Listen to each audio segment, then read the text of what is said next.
বলছি সাকরাইলের যে ঘটনাটা সেটা তো আপনি মামলা করেছেন, তো কি মানে কোন জায়গায় দাঁড়িয়ে আছে? দেখুন, সাকরাইলের যে 6 বছরের শিশু কন্যাকে বলাৎকার করা হয়েছে, মানে ধর্ষণ করা হয়েছে, এবং স্পেশাল কমিউনিটি পিপলরা সেটাই কিন্তু ওখানকার লোকজন বলছেন। এবং সেই মর্মে মেয়েটির বাবা, মানে ওই শিশু কন্যার বাবা, যে তাকে রিকভার করে চিকিৎসাধীন করায় এবং তার চিকিৎসা করায়, তাকে কিন্তু মিথ্যাভাবে ফাঁসানো হয়েছে। 1 মাস হয়ে গিয়েছে, 164 কোনো রকম কিছু রেকর্ড, মানে গোপন জবানবন্দি ম্যাজিস্ট্রেটের কাছে কিছু রেকর্ড করা হয়নি। এবং মেয়েটির বাবাকে ইলিগালভাবে অ্যারেস্ট করে রেখেছে police, case diary completely manipulate করেছে, 161 কারোর রেকর্ড করেনি। আমাদের বিরোধী দলনেত্রী অগ্নিমিত্রা পল দিদিভাই আইসির সঙ্গে ডাইরেক্ট কথা বলেন, তার টাসেল হয় এবং তিনি এটা প্রশ্ন করেন সাকরাইলের আইসিকে এবং ওসিকে এবং যিনি সংশ্লিষ্ট অফিসার, মানে আইও অফ দ্য পার্টিকুলার কেস, যে আপনারা কেন এখনো পর্যন্ত সেটার 164 কেন রেকর্ড করেননি? মেয়েটির ব্রেন ওয়াশ করে মেয়েটিকে কিন্তু হোমে রেখে দেওয়া হচ্ছে, তার মায়ের কাস্টাডি থেকে দূরে। আমি সেখানে পার্সোনালি ভিজিট করেছি, ছোট্ট বাচ্চা মেয়েটিকে দেখেছি, তার মুখের দিকে তাকানো যাচ্ছে না, মানে কান্নাও কম পড়ে যায় এমন অবস্থা। এবং সেক্ষেত্রে মেয়েটির মা প্রচণ্ড হতাশ, এবং মেয়েটির মা কিন্তু চাইছেন যে তার মেয়েকে, এবং মেয়ের মা মানে ওইটুকু ছোট্ট বাচ্চা শিশু কন্যাটি, তিনি চাইছেন তার মায়ের কাছে ফিরে যেতে।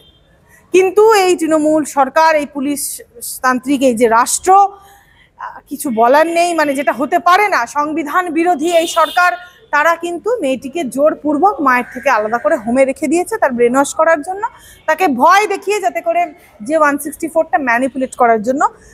একটা স্পেশাল কমিউনিটির পিপল যারা কিনা গাঁজা চরস সেবন করে, এনডিপিএস এর মতন নেশাজাত দ্রব্য, সেই ব্রিকফিল্ড কোম্পানি, মানে ব্রিকফিল্ডের যে জায়গাটা, মানে যেখানে মেয়েটিকে ধর্ষিত হতে হয়েছে, সেই জায়গায় তারা এই ধরনের নোংরা এবং ইল্লিগাল আনকনস্টিটিউশনাল কাজকর্ম চালায়।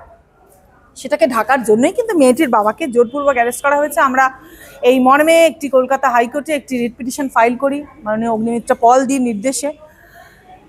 সেই মামলাটা লাস্ট বৃহস্পতিবার শুনানি ছিল, যেহেতু মাঝে 4 দিন কোর্ট টানা বন্ধ ছিল, হাইকোর্ট বন্ধ থাকার কারণে আজকে ডেট পড়েছে সেটার। এবং সিডি কলফার করেছিলেন মাননীয় তীর্থঙ্কর ঘোষ মহাশয়, আমাদের জজ সাহেব। এবং আজকে মঙ্গলবার সেই মামলাটার ফিরছে, মানে আবার দুবারা সেটা শুনানি হয়েছে। এবং সেই ক্ষেত্রে তিনি সিডি দেখে কিন্তু হতাশ, এবং তিনি এটা বলছেন যে ফরেন্সিকের মানে ফরেন্সিক ল্যাব যতক্ষণ না, সিএফএসএল যতক্ষণ না আমরা পাচ্ছি, ততক্ষণ অবধি কংক্রিট সলিউশনে পৌঁছানো সম্ভব নয়। কারণ মেয়েটির প্রথমে কেন তাকে নারায়ণাতে নিয়ে যাওয়া হয়, এই নিয়ে মাননীয় জজ সাহেব কিন্তু ক্ষোভ প্রকাশ করেন। কেন তাকে প্রথম থেকেই গভর্নমেন্ট হাসপাতালে চিকিৎসাধীন করা হয়নি, এই বলে তিনি স্টেটকে, মানে রাজ্যকে চরম ভর্ৎসনা করেন।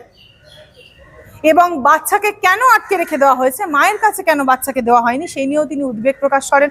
এবং তিনি আমাদের লিবার্টি দেন, আমাদের অর্ডার দেন যে আমরা যেন স্পেশাল কোর্টে গিয়ে, মানে আমরা যে ডিস্ট্রিক্ট কোর্টে মামলাটা পেন্ডিং আছে, সেখানে যেন আমরা আবেদন রাখি, আমরা প্রপার যেন আমরা আবেদন রাখি যে মেয়েটিকে তার মায়ের কাছে ফেরানো হোক।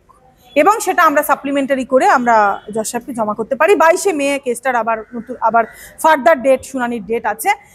তো স্টেটকে ভর্ৎসনা করেন, স্টেটের যে মুখোশ সেটা খুলে পড়ে।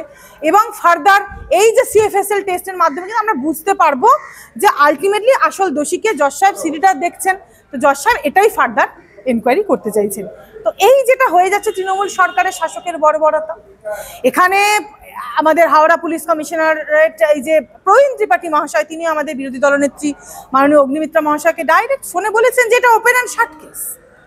মেয়েটির বাবা যে তাকে ফাদারিং করেছে, ব্যাপারটা বুঝুন, সেই বাবাকে আজকে গিয়ে অ্যাকিউজ সাজানো হচ্ছে কেসে। কাদেরকে ঢাকার জন্য, কাদের শাস্তি মকুব করার জন্য, কোন রিয়েল কালপ্রিটদেরকে ঢাকার জন্য? এটাই তো আমাদের প্রশ্ন, এটাই তো আমরা জানতে চাইছি। আমরা তো বিচার চাইছি। আজকে বাংলার মেয়েদের একটা শিশু সন্তান, 6 বছরের একটি বাচ্চা মেয়ে, যে কিছুই বোঝে না, যে জীবনের কিছুই দেখলো না, তার জীবনটাকে আজকে এতটা চ্যালেঞ্জের মুখে দাঁড় করিয়ে দেওয়ার জন্য ভর্ৎসনা, অবশ্যই ভর্ৎসনা, অনেক ভর্ৎসনা। এবং ফার্দার আমরা দেখি কোর্টের কাছে আমরা বিচারের জন্য আবেদন রেখেছি, আশা করি সেই মর্মে আমরা কিছু বিচারের জায়গা পেতে পারবো। বলছি মেয়েটা এখন মানে ইয়েতে হোমেই থাকবে এতদিন? দেখুন, এখনো পর্যন্ত হোমে থাকবে। আমরা জজ সাহেবকে বারবার প্রেয়ার করি যে ওনাকে রিলিজ করার জন্য বাচ্চাটিকে। তো জজ সাহেব বলেন যে এটা আমরা স্পেশাল কোর্টে গিয়ে যেন আবেদন করি মেয়েটিকে হোম থেকে ছাড়ানোর জন্য, সো দ্যাট মানে মেয়েটিকে রিলিজ করানোর জন্য আমরা যদি স্পেশাল কোর্টে আবেদন করি তাহলে তারা সেটা দেখবে। এই অর্ডারটা কিন্তু জজ সাহেব আমাদের দিয়েছেন, সেই মর্মে আমরা স্পেশাল কোর্টে আবেদন করব মেয়েটিকে ছাড়ানোর জন্য। অফকোর্স দিদি বলছি, কালকে একটা মিছিল দেখলাম আমরা, হঠাৎ করে বেরোলো এবং সেই মিছিলটাতে স্লোগান উঠলো পাকিস্তানের পক্ষে, হ্যাঁ, এবং কেন আমরা জল দিচ্ছি না, কেন ভারতবর্ষ জল দিচ্ছে না এইসব, এবং পাকিস্তানের সাথে কেন যুদ্ধ হচ্ছে, এই সমস্ত নিয়ে প্রশ্ন হচ্ছে যে এরা কারা?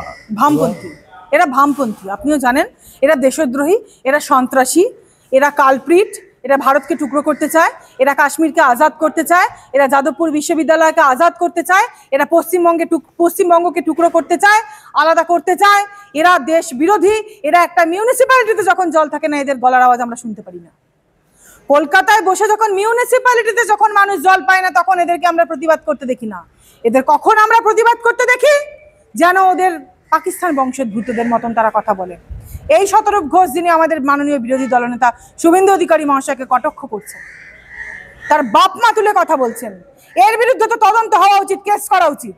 আজকে কত মিডিয়ার বোম ভেঙে দিয়েছেন এই সিপিএম পন্থীরা, এই ভামপন্থীরা। এই মাসছে কিসের আন্দোলন তাদের?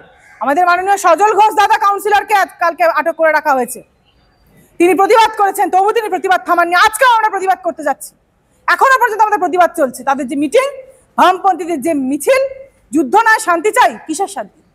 যুদ্ধ শুরু করেছে নরেন্দ্র মোদী মহাশয়। নরেন্দ্র মোদী মহাশয় একজন ইন্টারন্যাশনাল লিডার, তার কথা অনুযায়ী, তার এতটা সম্মান, তিনি এতটাই শান্তির বার্তা দেন যে আজকে যে মুসলিম দেশ, মুসলিম অধ্যুষিত যে দেশগুলো, সেখানে আজকে মন্দির তৈরি হয় শুধুমাত্র মাননীয় নরেন্দ্র মোদী মহাশয়ের সম্মানার্থে। তিনি যুদ্ধ নয়, তিনি যুদ্ধ করছেন।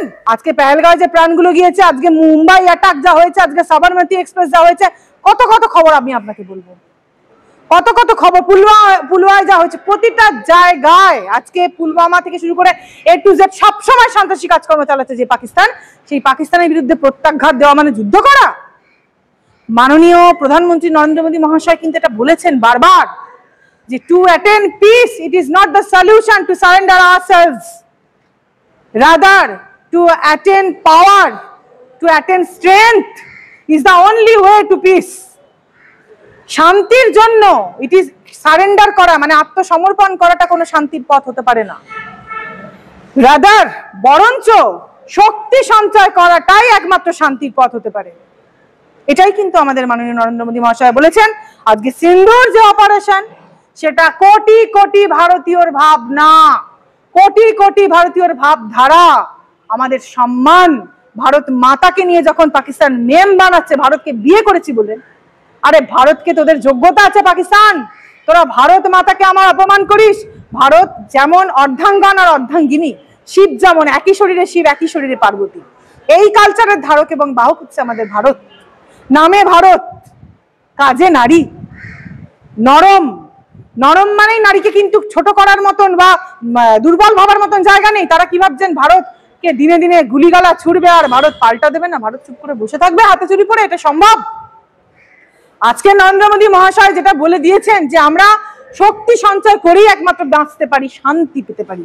আর যদি নরেন্দ্র মোদী মহাশয়ের এই লাইভটার পরে কিন্তু আমরা দেখতে পাচ্ছি পাকিস্তান আবার ড্রোন ছাড়ছে, ড্রোন, সেটা আবার ভারতীয় সেনা ডিফেন্স করছে। সেটা এই সিপিএম এর যেটা আপনি বলছেন, এই ভামপন্থীরা, এটা তো দেশদ্রোহী। এদের নামে তো এনআইএ তদন্ত হওয়া উচিত। এদের নামে এরা দেশ বিরোধিতা করছে না, দেশদ্রোহী এক একটা। টেররিস্টদের পরে এদের স্থান। টেররিস্ট মানে শুধু মুসলিম টেররিস্ট না, এরাও terrorist. They are also the main culprits to divide our country.